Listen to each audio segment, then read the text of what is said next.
ছাত্র জনতার অভ্যুত্থানে আওয়ামী লীগ সরকারের পতনের পর দেশের রাজনৈতিক অঙ্গনে পরিবর্তন এসেছে।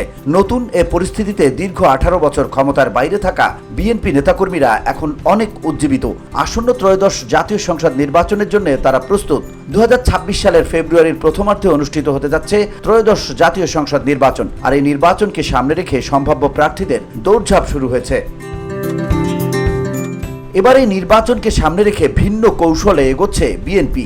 তফসিল ঘোষণার আগেই 300 আসনের মধ্যে অন্তত 70% আসনে একক প্রার্থী চূড়ান্ত করে ঘোষণা দেওয়ার প্রাথমিক প্রস্তুতি নিচ্ছে জাতীয়তাবাদী দল। এরই মধ্যে সংশ্লিষ্ট নেতাদের সুনির্দিষ্ট দায়িত্ব বন্টন করে দেওয়া হয়েছে। তারা সম্ভাব্য প্রার্থীদের জনপ্রিয়তা যাচাই শুরু করেছেন। বিভিন্ন উইং থেকে সংগ্রহ করা হচ্ছে আসন ভিত্তিক মাঠ পর্যায়ের বাস্তব চিত্র। বিএনপির একাধিক শীর্ষ নীতি নির্ধারকের সঙ্গে আলাপ করে জানা গেছে এসব তথ্য। তফসিলের আগেই একক প্রার্থী চূড়ান্তের বিষয়টি বিএনপির নীতি নির্ধারণী পর্যায়ের একাধিক নেতা স্বীকার করেছেন। তবে নাম প্রকাশ না করার শর্তে তারা জানান, এবারের প্রেক্ষাপট একটু ভিন্ন। এজন্য দলের সিদ্ধান্তেও নানা পরিবর্তন আসবে। নানা হিসেব নিকেশ শেষেই জাতীয় সংসদ নির্বাচনকে কেন্দ্র করে এবার আগেই আসন ভিত্তিক একক প্রার্থী দেওয়ার প্রস্তুতি চলছে। একক প্রার্থীর নেতৃত্বে দলীয় অবস্থান সুসংহত করা এবং জনগণের আরও কাছে পৌঁছানোর চেষ্টার অংশ হিসেবেই এটি করার পরিকল্পনা হচ্ছে।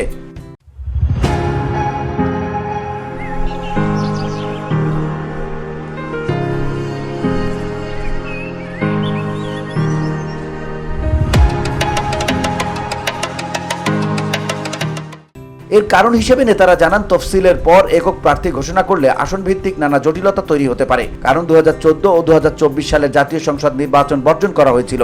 আবার 2018 সালের জাতীয় নির্বাচনে দিনের ভোট। তাই বলাই যায়, দীর্ঘ 15 বছর নির্বাচন থেকে দূরে থাকা এবং আওয়ামী লীগের নির্যাতন নিপীড়নের কারণে ভোট কেন্দ্রিক দৌড়ঝাঁপ হয়নি। যে কারণে এবার প্রতিটি আসনে বিএনপির বহু প্রার্থী নির্বাচন করার জন্য মনোনয়ন চাইবেন, এটাই স্বাভাবিক। এ নিয়ে ভোটের আগ মুহূর্তে নানা দ্বন্দ্ব ও গ্রুপিং সৃষ্টির আশঙ্কা থাকে, যার প্রভাব দল ও ভোটের মাঠে পড়ার সম্ভাবনা রয়েছে। সেই ধারণা থেকেই মূলত তফসিলের আগেই বেশিরভাগ আসনে একক প্রার্থী ঘোষণার পরিকল্পনা করা হচ্ছে। এতে আসন ভিত্তিক যারা মনোনয়ন প্রত্যাশী তারা ঐক্যবদ্ধভাবে একক প্রার্থীর পক্ষে প্রচারণায় স্বতঃস্ফূর্তভাবে অংশ নেবেন, এমন প্রত্যাশা নীতি নির্ধারকদের। নীতি নির্ধারকদের আরও অভিমত, আপাতত 300 আসনের মধ্যে অন্তত 70% আসনে একক প্রার্থী চূড়ান্ত করে ঘোষণা হতে পারে। এর মধ্যে অপেক্ষাকৃত তরুণদের বেশি সুযোগ দিতে চাইছে দলটির হাইকমান্ড।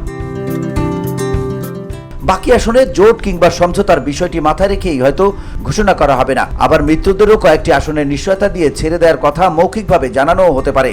তবে তফসিল ঘোষণার পরই জোট কিংবা সমঝোতা যাই হোক না কেন, তাদের আসন ছাড় দেওয়ার বিষয়ে আনুষ্ঠানিক সিদ্ধান্ত হবে। এ প্রসঙ্গে বিএনপির স্থায়ী কমিটির একজন সদস্য বলেন, এবার প্রার্থী মনোনয়নে বড় ধরনের অনেক চমক থাকতে পারে। কিছু আসনে এমন ব্যক্তিদের প্রার্থী দেওয়া হবে যাদের কথা অনেকের চিন্তার মধ্যেও থাকবে না। আবার অনেক সিনিয়র ও প্রভাবশালী নেতাও শেষ পর্যন্ত মনোনয়ন টিকিট পাবেন না। এতটুকু বলা যায়, বিএনপির ভারপ্রাপ্ত চেয়ারম্যান তারেক রহমান ত্যাগী, সৎ, যোগ্য ও সর্বোপরি জনগণের কাছে গ্রহণযোগ্য প্রার্থীকেই বেছে নিতে পারেন। এছাড়া এটা নিশ্চিত যে যার বিরুদ্ধে অপকর্মের সুনির্দিষ্ট অভিযোগ রয়েছে এবং মাঠে গ্রহণযোগ্যতা নেই, তিনি প্রার্থী হতে পারবেন না। এ বিষয়ে অনেক আগে থেকেই দলের ভারপ্রাপ্ত চেয়ারম্যান তারেক রহমানের কাছে বিএনপি ও অঙ্গ সহযোগী সংগঠনের নেতাদের আমলনামা রয়েছে। VOD Bangla news desk.